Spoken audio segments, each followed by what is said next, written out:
begin, like, share, and subscribe for more credible news.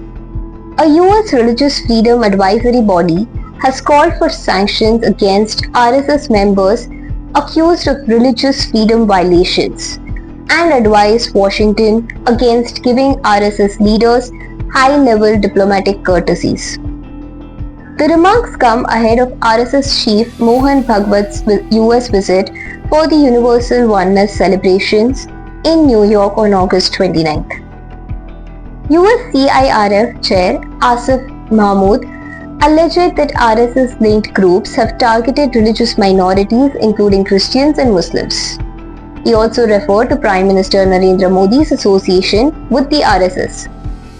US CIRF Commissioner Chen Mills said RSS leaders should not receive high-level meetings or diplomatic courtesies. He instead called for sanctions against members found responsible for freedom of religious violations. The comments were posted on USCIRF's X account. The advocacy group Hindus for Human Rights also criticized Bhagwat's visit, saying the message of oneness could not conceal allegations of religious violence. In its March report, USCIRF had recommended sanctions against entities including the RSS and Research and Analysis Wing and proposed designating India as a country of particular concern under US law.